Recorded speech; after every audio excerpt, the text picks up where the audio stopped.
Marcus considered the dust on his fingertips a badge of honor. It was the fine, talc-like residue of forgotten lives, an almost sacred film adhering to the spines of centuries-old ledgers and the brittle pages of parish records. His small, precisely ordered study, a fortress against the clamor of the contemporary world, smelled of old paper and beeswax polish. Here, amidst the meticulously catalogued chaos, he unearthed the concrete facts of the past, shunning the speculative, the anecdotal, the mythical. History, to Marcus, was a science of evidence, a rigorous assembly of verifiable truths. Superstition was merely the byproduct of ignorance, fear given form by narrative. A crisp, cream-colored envelope, starkly out of place among the faded browns and grays of his research, had arrived a week prior. It bore no return address, only a formal, embossed crest. Inside, a letter from a solicitor's office in a remote northern county outlined an inheritance. Blackwood Manor. A distant, previously unknown relative, a great-aunt's great-grandchild, had died without issue. Marcus was the sole, unexpected heir. The news had settled over him with the peculiar weight of an unread tome heavy, yet devoid of immediate meaning. He had no memory of this relative, no connection to the lineage. The manor, according to the solicitor, was of considerable age and extensive grounds. The letter, however, made no mention of the property's darker reputation, a detail Marcus had quickly unearthed in his subsequent perfunctory research. Online archives yielded fragmented, unsettling references. Local folklore, whispers of an oppressive presence, of previous occupants driven to madness or vanishing without a trace. He had dismissed them as the predictable embellishments of isolated communities, the romanticized fears of people living on the edge of the known world. A historian's duty, he believed, was to peel back such layers of fiction to reveal the mundane, often brutal truth beneath. His determination, a cool, intellectual resolve, hardened. He would go to Blackwood Manor, not to seek ghosts, but to dissect its documented past, to catalog its physical decay, and to, ultimately, divest himself of the property. The journey north was a gradual shedding of civilization. Motorways gave way to A roads, then to winding single-track lanes that clawed their way through increasingly barren moorland. The sky, a bruised purple-gray, pressed low, obscuring the distant peaks. Rain began as a fine mist, then thickened into a relentless drumming against the windscreen, blurring the already indistinct landscape. Hours into the drive, the road narrowed further, curving around a sheer rock face before opening onto a desolate plateau. A small, unlit shack stood to the left, a barrier arm lowered across the road. This was the border checkpoint. A solitary figure, bundled in a thick, oilskin coat, emerged from the shack, his face obscured by the brim of a sodden cap. He carried a lantern, its weak glow doing little to pierce the encroaching gloom. Marcus lowered his window. The guard's gaze shifted briefly towards the unseen road ahead. A barely perceptible shiver seemed to pass through his frame. "Long road, that one," he grunted, before slowly raising the barrier. The encounter, brief and unsettling, left Marcus with a peculiar sense of having crossed an invisible threshold, not just into a new county, but into a different kind of reality. The final stretch of road was little more than a muddy track, overgrown with thorny bushes that scraped against the car's paintwork. They hung askew on their hinges, like the broken teeth of some ancient beast. Beyond them, a long, winding driveway, choked with weeds and fallen leaves, disappeared into a tunnel of gnarled, skeletal trees. Blackwood Manor emerged from the gloom as a monolithic silhouette against the bruised sky. Windows, black and vacant, stared out from the decaying facade, reflecting nothing.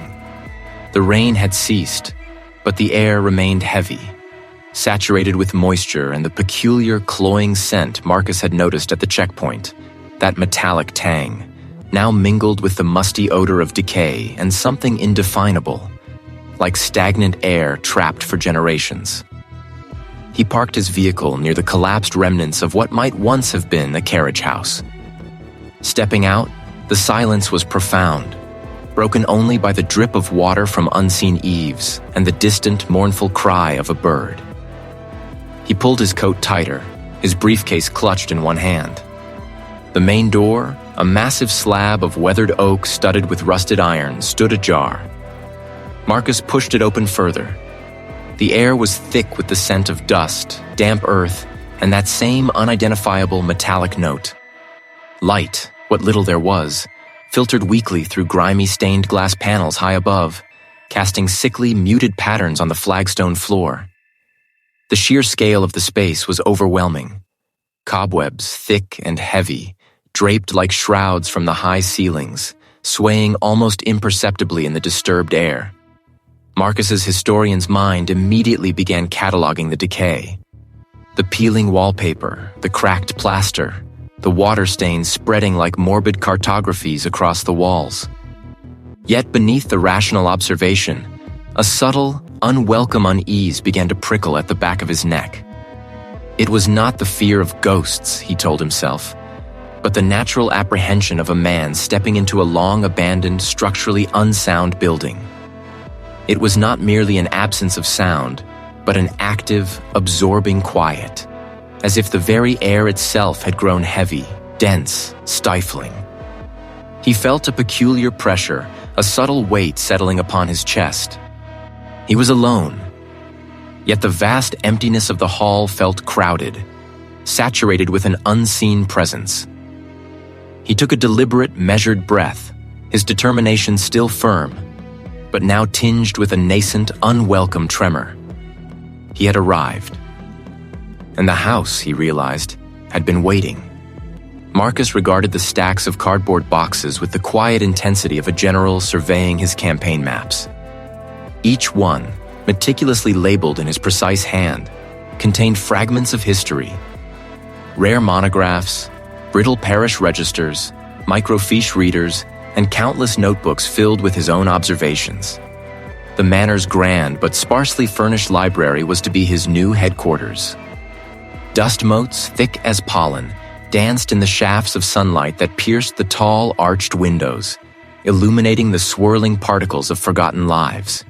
He inhaled, a faint scent of aged paper and dry rot filling his lungs, a smell that, to him, was the very aroma of truth. His first task was organization. He worked with methodical precision, unpacking the heavy boxes. The old oak shelves, polished to a dull sheen by generations of housekeepers, groaned under the weight of his meticulously categorized volumes. He arranged them by century, then by region, then by subject. His fingers, calloused from years of turning ancient pages, moved with practiced efficiency. The silence of the manor was absolute, a stark contrast to the cacophony of the last border checkpoint he'd crossed, where the grinding of gears and clipped impersonal questions had felt like an invasion.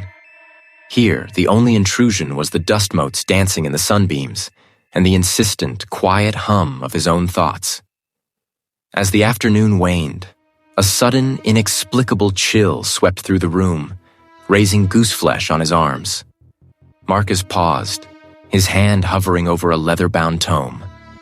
He glanced towards the nearest window, expecting to see it ajar, but the heavy panes were firmly shut, the latches secured. He walked to the fireplace, running his hand over the cold stone. No discernible draft. "Old houses," he murmured, a dismissive wave of his hand. "Always full of eccentricities." He resumed his work, attributing the sensation to the manor's ancient stone construction and the changing outside temperature. He froze, straining his ears. Nothing. Only the creak of settling timbers, the gentle sigh of the old house. He shook his head. His mind, accustomed to sifting through layers of historical noise, was perhaps overactive. Manufacturing sounds in the profound quiet. He had been alone for too long in the archives, and now, in this vast, empty house, his senses were playing tricks. He continued unpacking, his movements precise, his thoughts anchored firmly in the logical. It was a simple, unadorned box, its surface worn smooth by time, secured with a tarnished brass clasp. Curiosity, the driving force of his profession, compelled him to open it. Inside, nestled amongst yellowed tissue paper, were several small hand-stitched journals and a sheaf of loosely bound letters. The paper was fragile, the ink faded to sepia. The script, though elegant, was cramped and difficult to decipher. These were not the official records he usually pursued, but personal effects. He opened it carefully, the brittle pages crackling.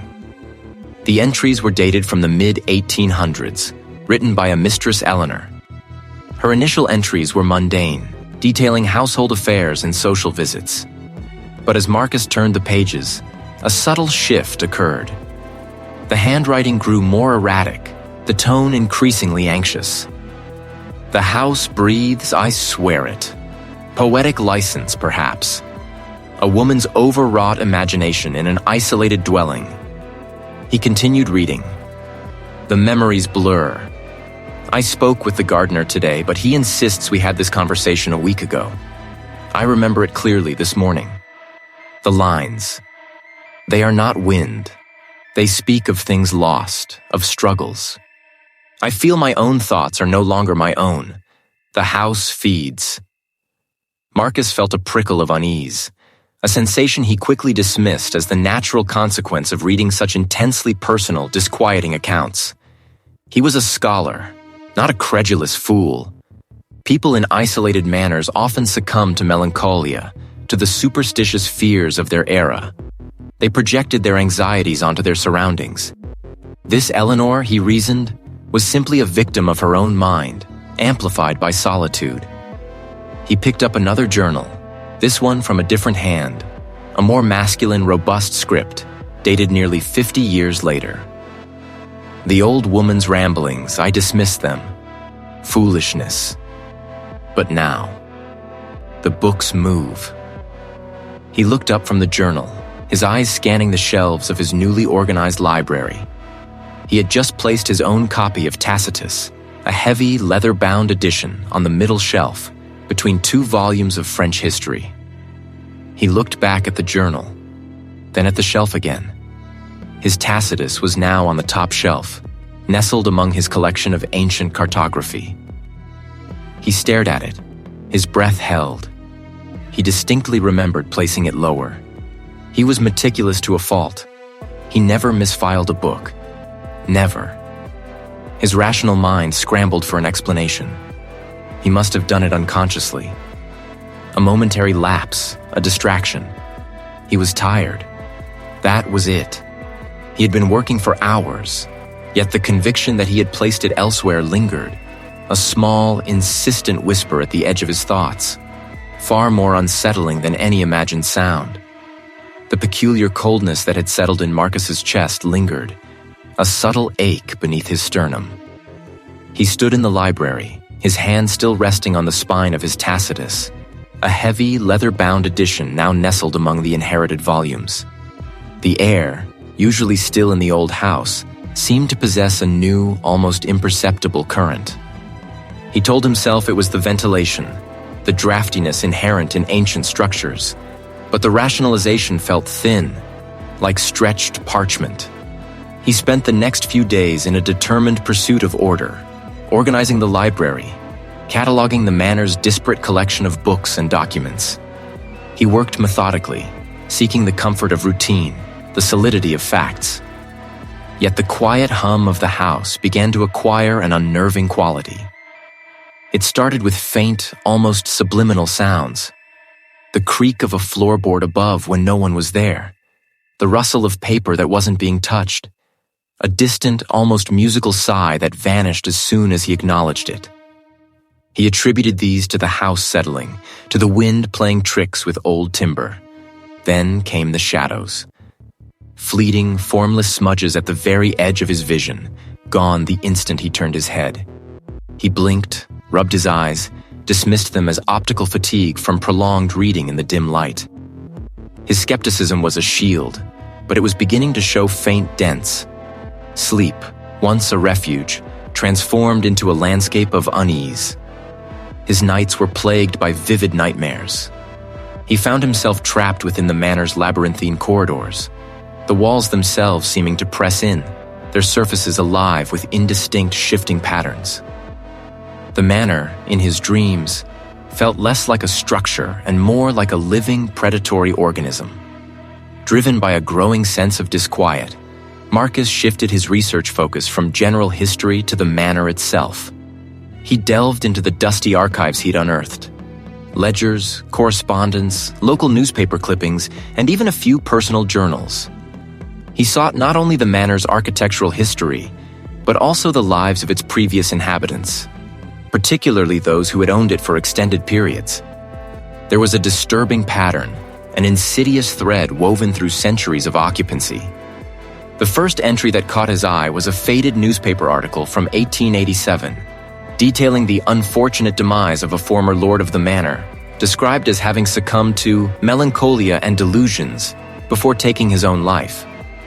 Another, a letter from a distant relative dated 1752, lamented the peculiar madness that had consumed a lady of the house, leading her to believe the walls spoke to her.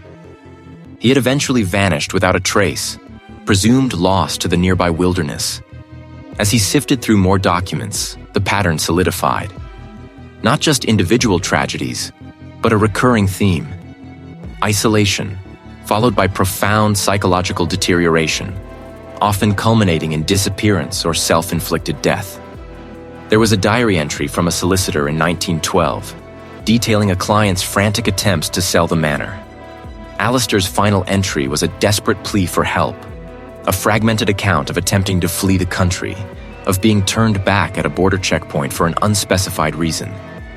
Alistair, too, disappeared, his final known location the manor itself. Marcus's initial skepticism began to crack under the weight of this accumulating evidence. He had always believed in the rational, the provable. Yet here was a consistent narrative spanning centuries, a narrative of unraveling minds, all within these very walls. The incidents were too numerous, too similar, to be mere coincidence or the product of isolated mental illness. They were no longer just echoes in a dream, but faint, breathy sounds that seemed to emanate from the very fabric of the building. He heard them in the library, a low, sibilant murmur from behind the bookshelves. He heard them in the grand hall, a collective sigh rising from the polished flagstones. He heard them in his bedroom, a soft, insistent rustling from the plaster above his head, like dry leaves skittering across a floor. The house, he realized with a sickening lurch in his gut, was not merely old. It was aware, and it was watching him. The air, usually still in the old house, seemed to thicken around Marcus, pressing in with a palpable weight. The peculiar coldness in his chest persisted, a dull throb that had nothing to do with muscle strain. He withdrew his hand from the Tacitus, the leather cool beneath his fingertips, and turned from the shelf. The library, typically a sanctuary of ordered thought, felt subtly altered, the shadows deeper, the silence more profound, as if holding its breath. Marcus moved to the large oak table, its surface gleaming faintly in the low light from his single oil lamp. He spread out a collection of brittle, handwritten letters he had found tucked into a forgotten desk drawer in the master bedroom.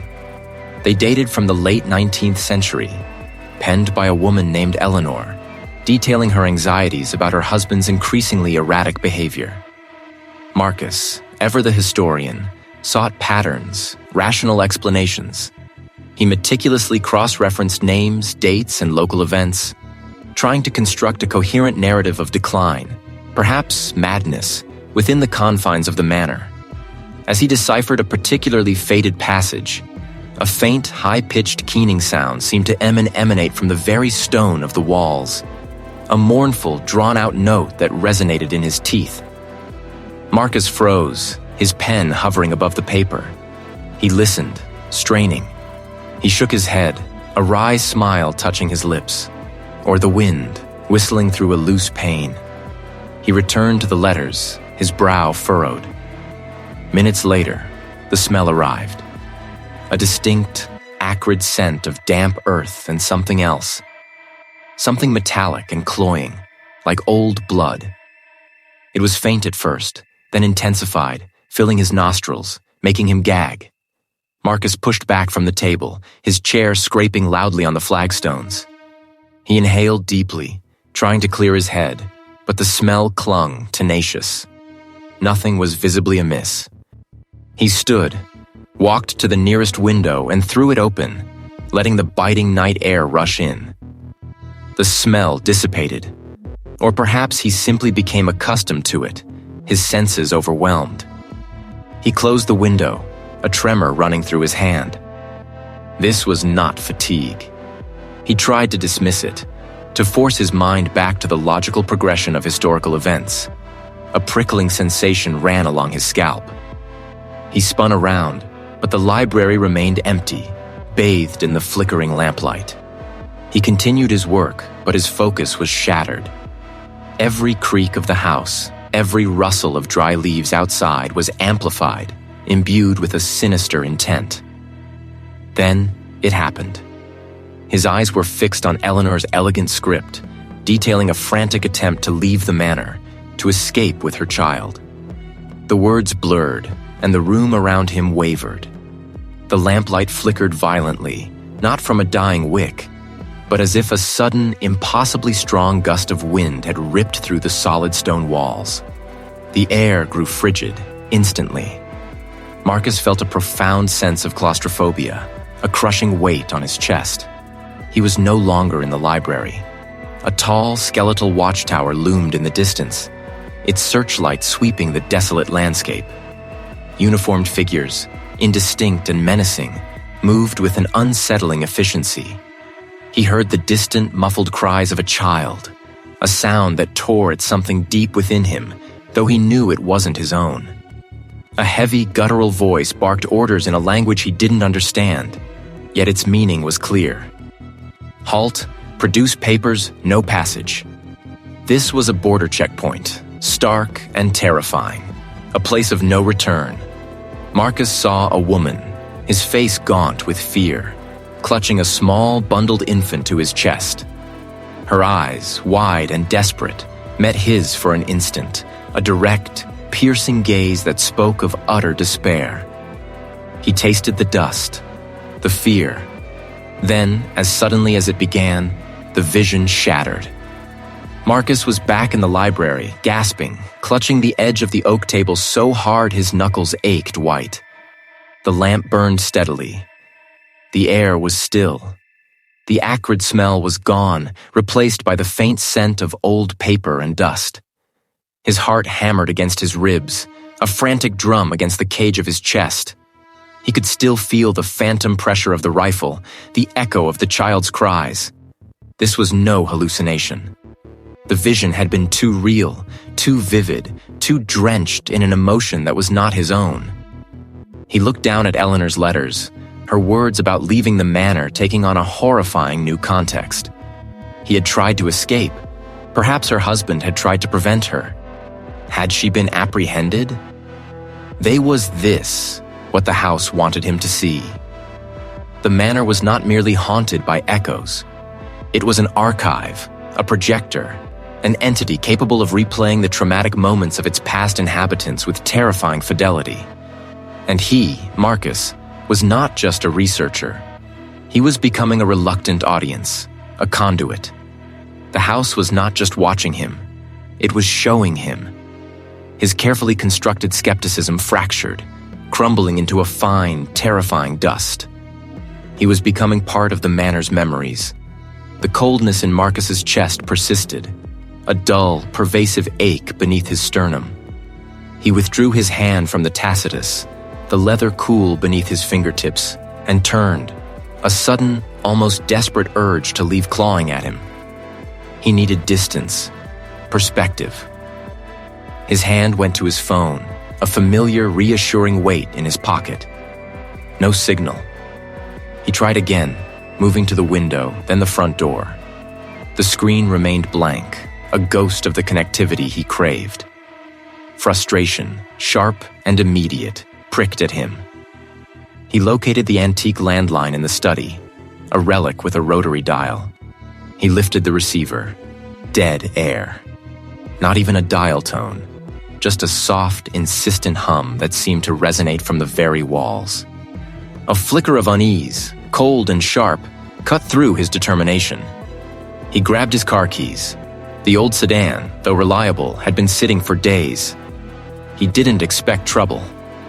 He walked out to the gravel drive, the crunch of stones under his boots, a welcome normal sound. The car started with a rough cough, then settled into a low rumble. He put it in reverse, the tires spitting dust. But as he shifted into drive, a new metallic groan emanated from the engine. The car lurched, then died. He tried again. The engine turned over, sputtered, then went silent. He repeated the process, growing more frantic with each attempt, until the battery whined weakly and gave out. He slammed his palm against the steering wheel, the sharp impact jarring his teeth. It wasn't just dead. It felt inert, a heavy, unmoving mass.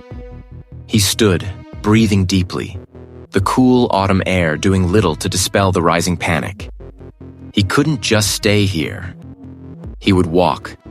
He would reach the nearest village, find help, arrange transport. It was a long walk, but the alternative was unthinkable. He set off down the winding, overgrown lane that led away from the manor, the gravel giving way to a cracked asphalt road. The sun, a pale disk in a sky of bruised gray, offered little warmth. He walked for what felt like hours, the landscape unchanging, ancient, gnarled trees forming a tunnel over the road, their bare branches like skeletal fingers. The silence was absolute, broken only by his own footsteps and the rasp of his breath. Finally, after what his internal clock insisted was too long, he saw it.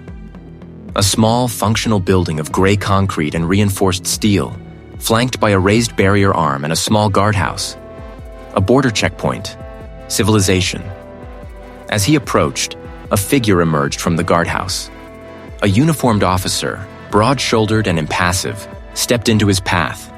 The officer's eyes, flat and gray, met Marcus's. "Evening," Marcus said, his voice raspy from disuse.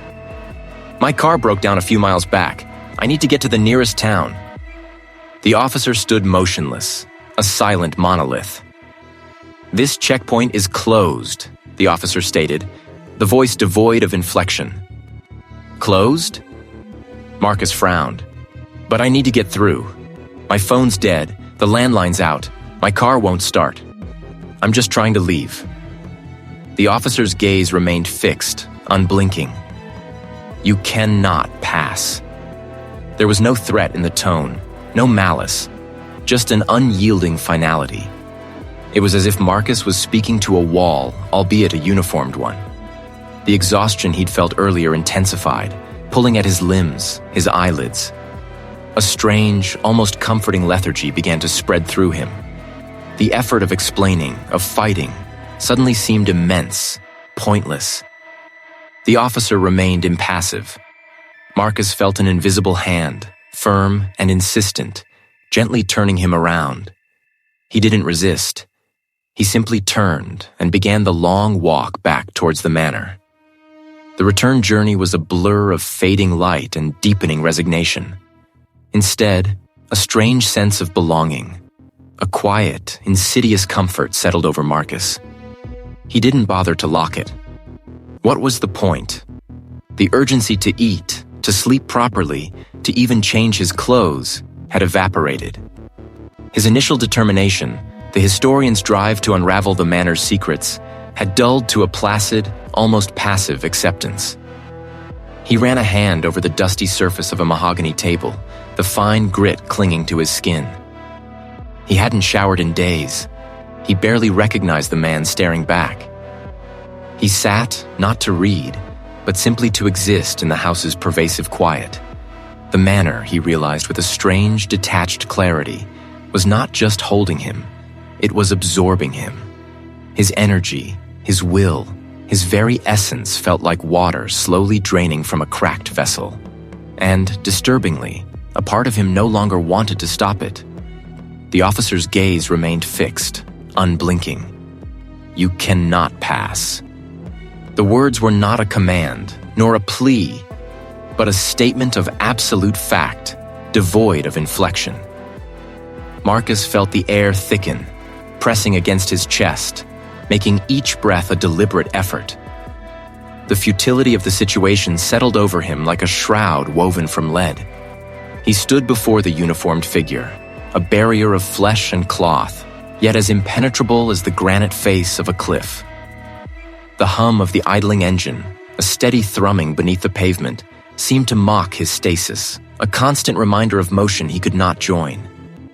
The exhaust fumes, acrid and metallic, burned in his nostrils, a tangible representation of his stagnant position. He clenched his jaw, the muscle ticking. He had driven for hours, the old car rattling like a skeletal contraption, only to be met with this. There was no argument to be made, no logic to be applied.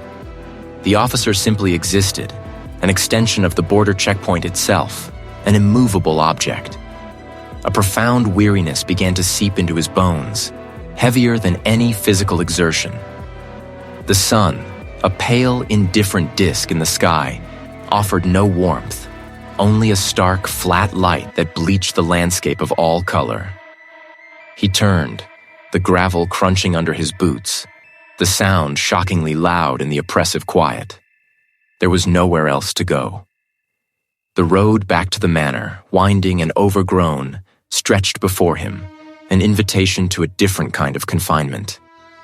The drive back felt longer, the shadows deepening prematurely beneath the ancient trees that lined the path.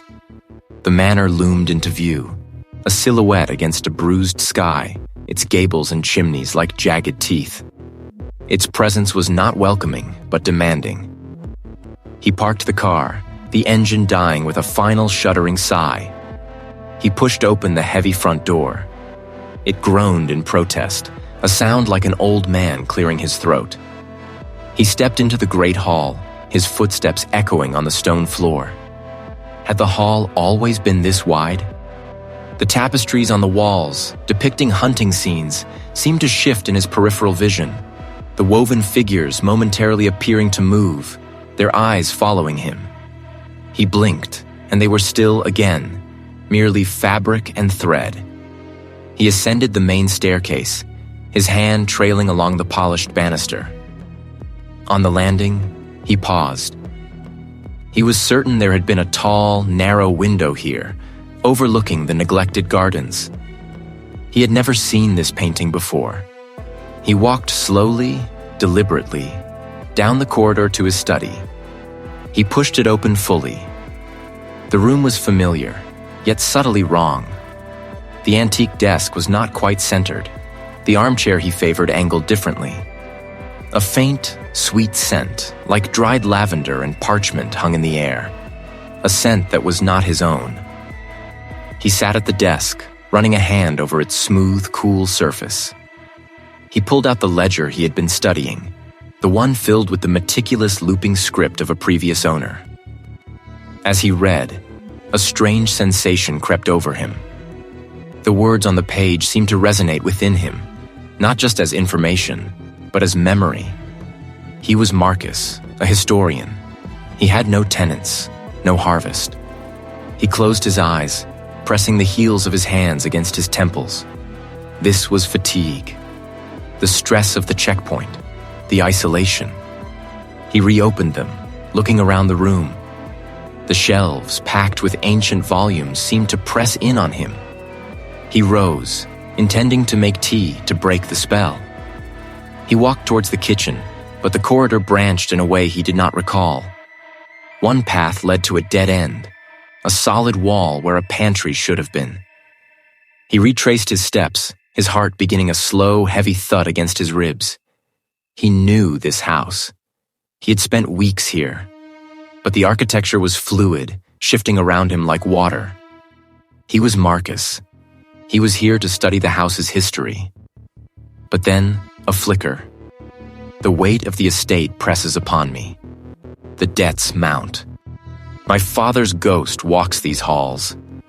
He paused, his breath catching.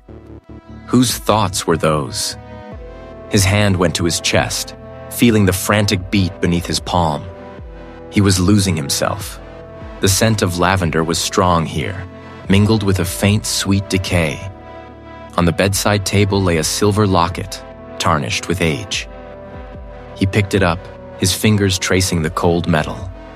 A wave of profound sadness washed over him, a grief that felt ancient and raw. She loved this locket. A voice whispered in his mind, clear as a bell, but not his own voice. She wore it always. He looked at his reflection in the small, cloudy mirror on the wall. His face stared back, pale and drawn. But for a moment, just a fleeting instant, he saw a different set of eyes, older, haunted, staring out from his own skull. A gasp escaped him, ragged and desperate. He dropped the locket, the clatter on the wooden floor sharp and intrusive. The house was not merely shifting its walls, it was shifting his very being. It was opening him, sifting through his memories, replacing them with its own, absorbing him into the fabric of its long, malevolent existence. He was becoming a vessel, a conduit, a whisper in the labyrinthine mind of the manor itself. The locket clattered against the grit-laden floorboards, a dull, metallic chime in the suffocating quiet. Marcus remained on his knees, hands pressed against the cold, damp wood. The image of those alien eyes seared into his mind. Not his eyes. Older. Hollow. His own breath hitched, a thin, reedy sound in the cavernous space. He pushed himself up, his muscles protesting with an unfamiliar stiffness, as if he hadn't moved in days. His head throbbed, a dull, persistent ache behind his temples. He felt depleted. Not merely tired, but drained, as though something vital had been siphoned from him. He stared at the small, cloudy mirror, his reflection wavering, indistinct.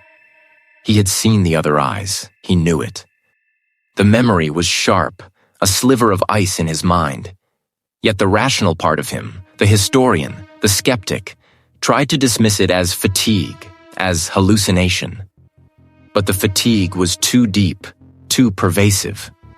The memories were there, but distant, like faded photographs in a forgotten album. A low, resonant thrum vibrated through the floorboards, a sound he felt more than heard. It pulsed, a slow, deliberate beat, radiating from the very foundations of the house.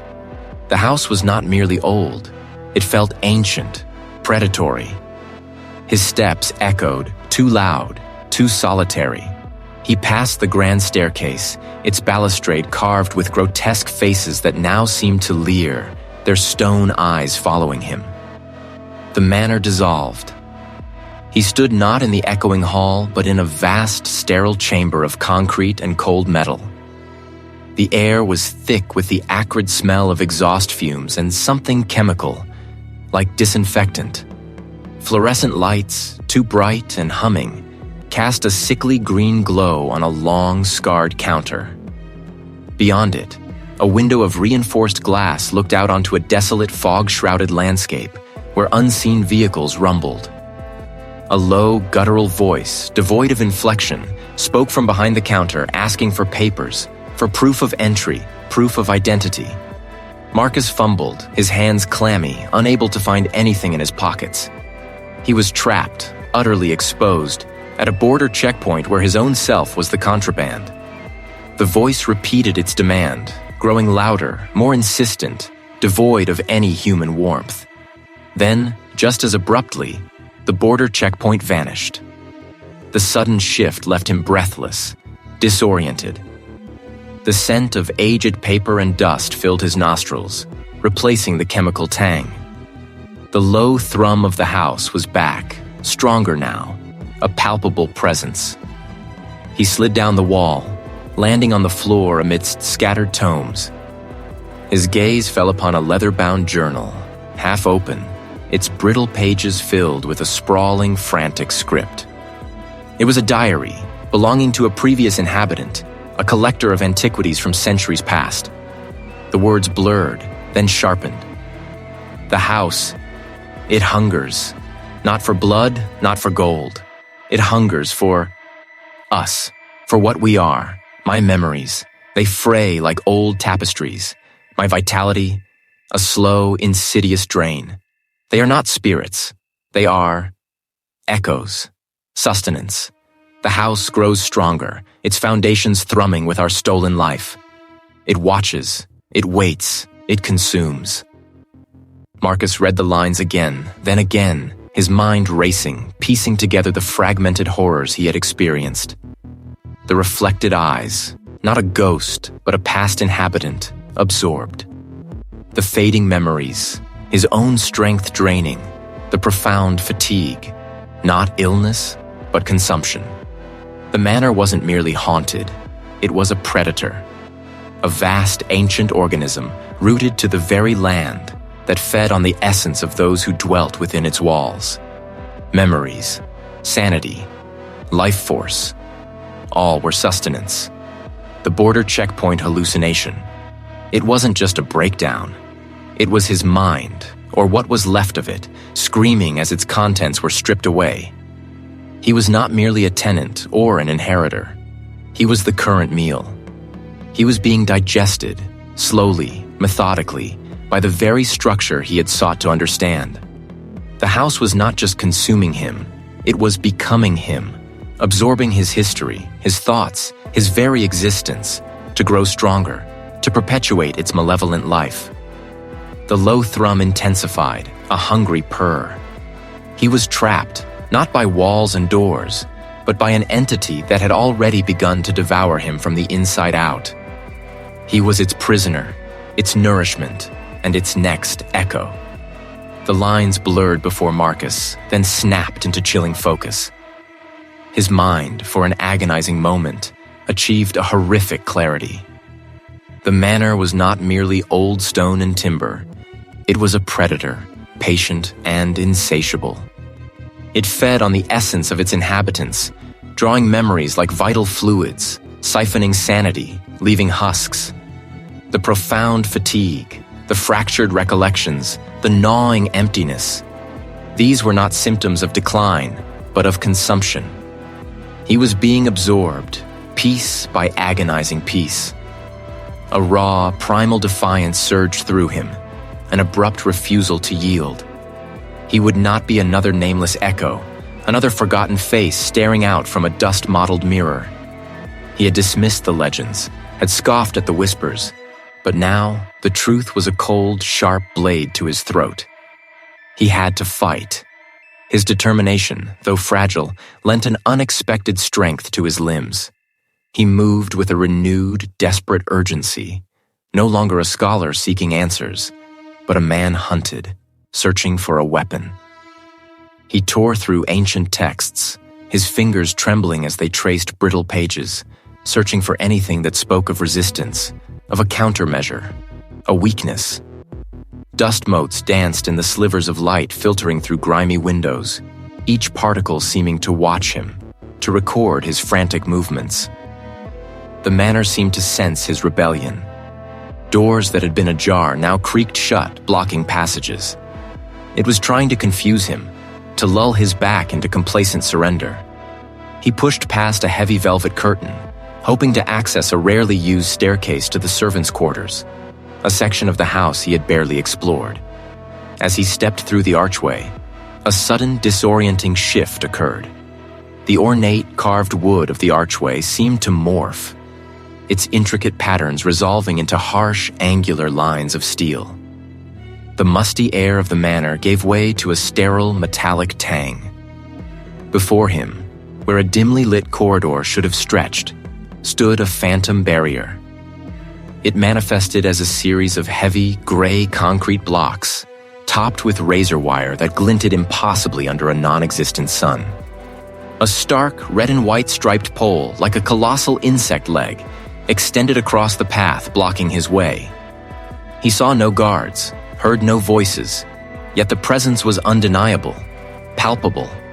It felt real, more real than the peeling wallpaper or the decaying tapestries.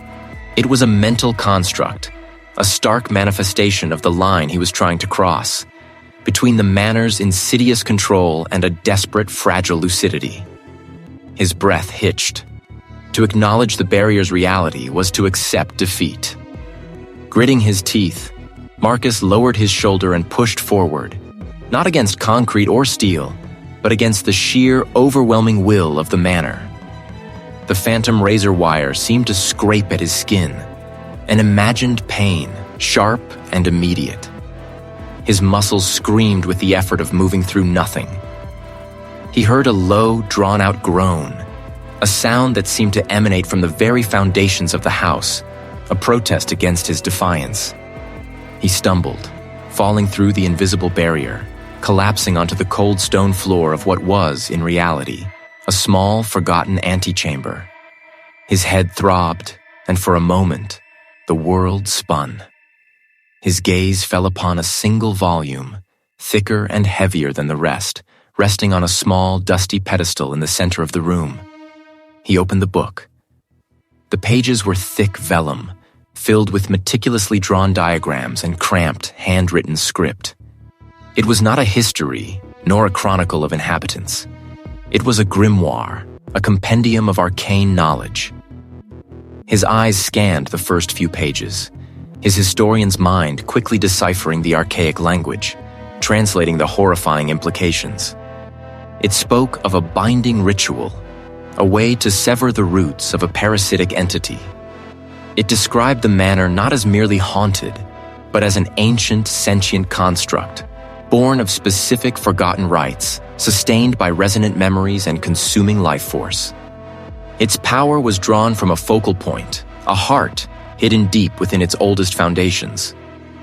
The text detailed a counter-ritual, a precise sequence of actions involving specific materials and a significant personal sacrifice. It was dangerous, excruciatingly complex, and offered no guarantee of success. Marcus read the words again, his heart a frantic drum against his ribs. He had found a way. A terrifying, perhaps suicidal way to fight back. He was no longer just a victim. He was a combatant, armed with a terrifying truth and a slim, terrifying chance. The chilling clarity that had descended upon Marcus was a double-edged sword. The manor was a predator, a truth that now resonated in the very marrow of his bones. Yet this understanding came with the horrifying weight of its insatiable nature. He stood in the library, a room that had once offered solace, now a cage. A cold determination, born of sheer terror and a primal will to survive, hardened his jaw. He moved towards the arched doorway, his steps deliberate, heavy. The polished oak door, which had always opened with a sigh, now resisted. He put his shoulder into it, grunting, the wood groaning back at him. It felt as if unseen hands were pressing from the other side. He pushed harder, his muscles straining, until with a sudden jarring thump, the door gave way, swinging inward just enough for him to squeeze through. He found himself in the main corridor, a long gallery of faded portraits and heavy tapestries.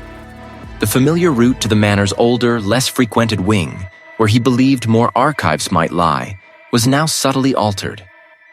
A tapestry depicting a hunting scene, usually hanging flat against the wall, bulged outwards, obscuring a narrow side passage.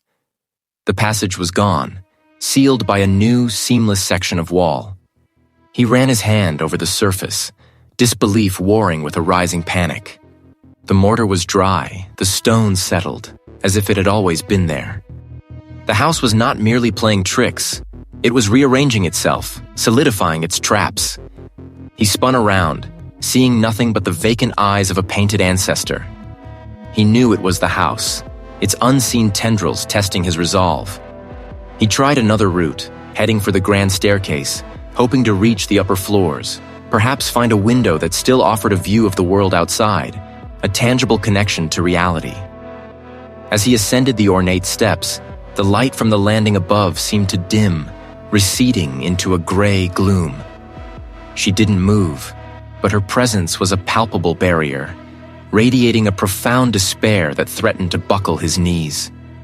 Her hands, translucent and skeletal, seemed to reach for him, not to grasp, but to push his back, to keep him from ascending. But the grim determination held. He reached the landing, gasping for breath, his chest tight. The corridor stretched before him, but it was no longer the familiar hallway. The wallpaper, once a faded damask, had peeled away in strips, revealing raw, unplastered brick.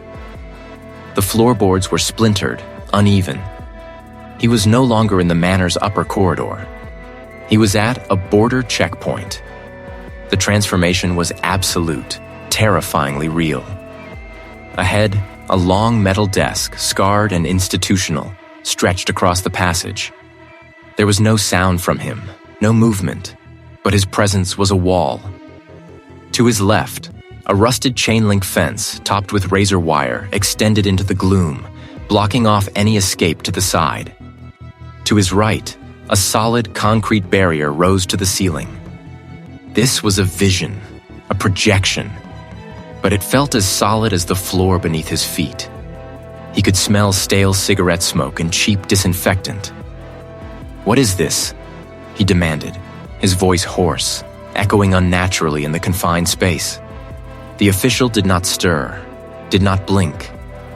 His gaze was fixed, unwavering, conveying an absolute, immutable refusal. It wasn't a sound from the official, but from the checkpoint itself, from the very air around him. He tried to move past the desk, to circle around the unmoving figure. The house was telling him he was trapped, that there was no exit, no egress from its confines. The checkpoint shimmered at the edges of his vision, the stark lines of the desk wavering, the razor wire briefly blurring into intricate scrollwork, then snapping back into its menacing form. The house was taunting him, showing him the futility of his efforts. He stumbled backwards, away from the impassive official, away from the impossible border. He was exhausted, his will eroding under the house's relentless assault. The spectral figures were bolder now, less ethereal. He instinctively brought his hand up, his fingers touching a thin, bleeding line on his skin. It was real. The house was no longer simply impeding him, it was physically lashing out, marking him. The lines between vision and reality had not just blurred, they had shattered. The manor was fighting back, and Marcus was losing. The low, resonant hum intensified, vibrating through the soles of Marcus's boots, up his shins, and into the very marrow of his bones. The air itself felt dense, viscous, as if he were attempting to move through a substance thicker than atmosphere. He stood before the desk at the border checkpoint, the worn oak surface a mocking barrier, an inert object imbued with an immense, unseen resistance. His vision blurred at the edges, the familiar lines of the corridor wavering, replaced for an instant by indistinct shapes, phantom figures watching from the periphery. He clamped his jaw, forcing the images back, focusing on the rough grain of the desk. This was the threshold.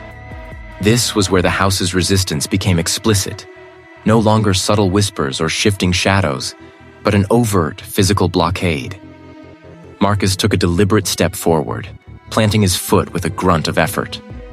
The hum spiked, a high-pitched whine briefly overriding the deeper resonance, like a living thing recoiling. A sharp pain lanced through his temples. Memories, not his own, flickered through his mind. A woman's desperate plea, a child's frightened sob, the echo of heavy footsteps receding into an impossible distance. He recognized the pattern, the house's attempt to overwhelm him with the echoes of its past victims. He ignored them, focusing on the singular, unwavering goal. He took another step, then another, each movement a victory against the unseen current. The desk, once solid, seemed to shimmer, its edges softening, blurring into the surrounding air. He stepped through it, a bizarre, disorienting sensation of passing through a cold, resistant fog. The hum immediately receded, though a faint, lingering vibration persisted in his bones. He was past the checkpoint. The corridor beyond was unlike any he had seen before. The walls, once plastered and painted, were now exposed stone, rough and damp, smelling of ancient earth and something metallic, like old blood. He followed the winding passage downwards, the floor sloping gently. The house's presence here was palpable, a heavy cloak draped over everything. He could almost hear its thoughts, a low, guttural growl vibrating just beneath the threshold of hearing. After what felt like an eternity, the passage opened into a vast, cavernous chamber. His lantern beam struggled to penetrate the immense space, revealing only fragments, towering, rough-hewn pillars of stone, a floor paved with uneven flagstones, and a central depression, a kind of shallow pool filled with a liquid that reflected no light. This was it, the core. It was the house's true nervous system, its digestive tract, its very brain.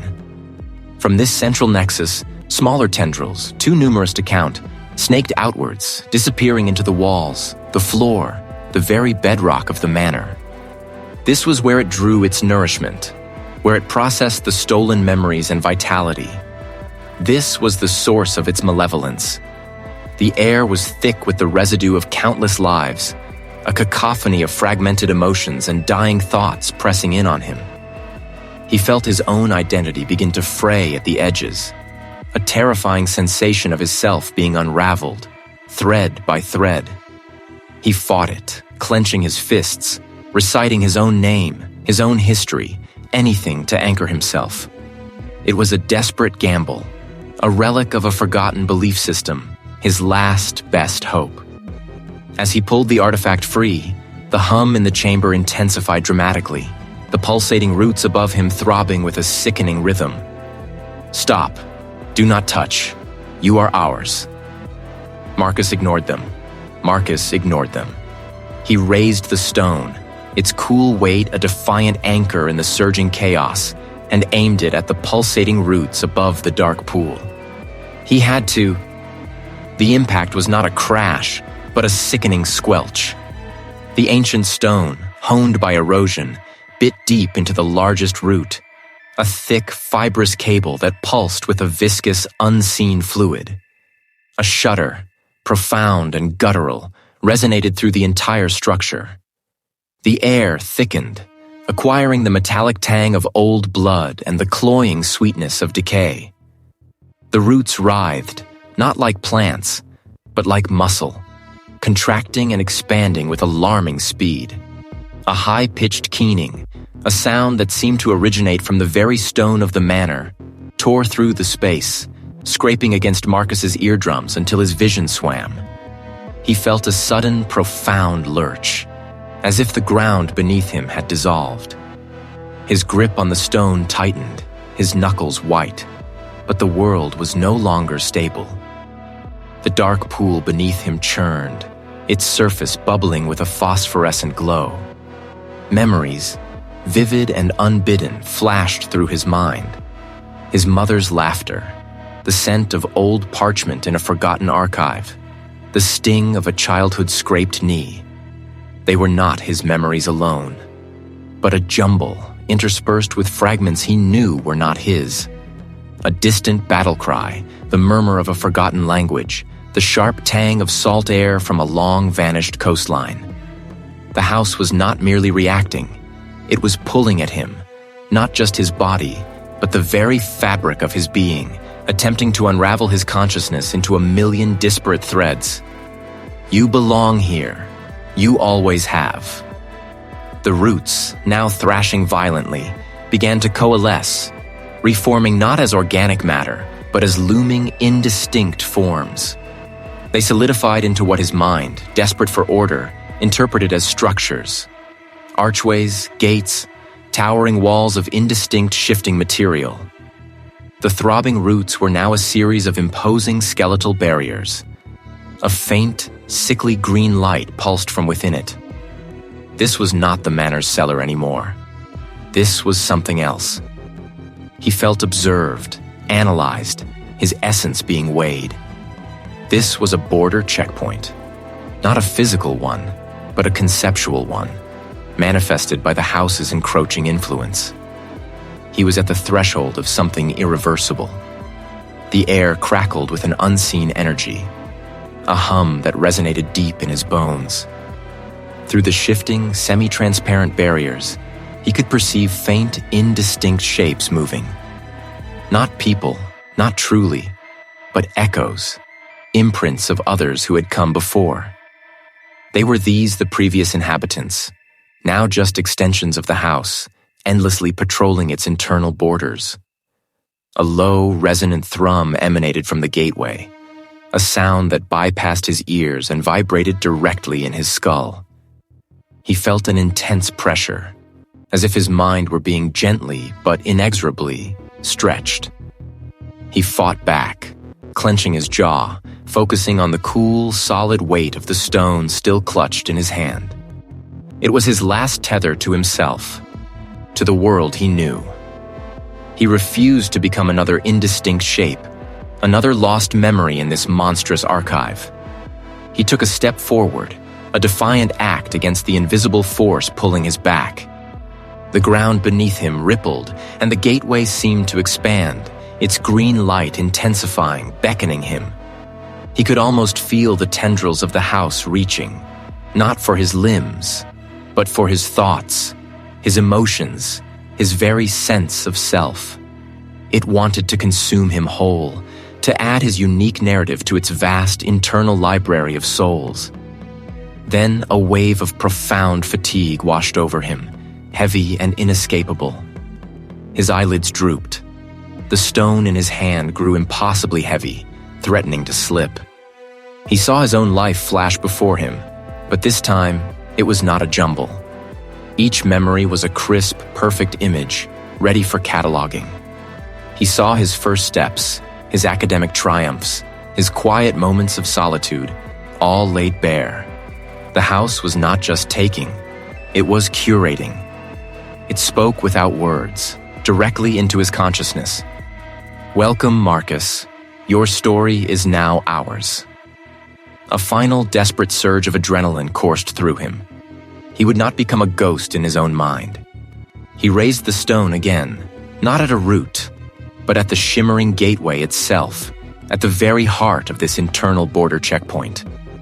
With a primal roar that tore his throat, he brought it down, not with a thought of escape, but with the desperate, furious intent to shatter the illusion, to tear open the house's illusion of control, even if it meant his own obliteration. The impact was not a squelch nor a crash, but a sound like ancient glass shattering, echoing infinitely. The green light flared, blinding him, and the pressure on his mind intensified to an unbearable degree. He felt himself fragmenting, his consciousness splintering into countless pieces. He was being pulled, stretched, absorbed,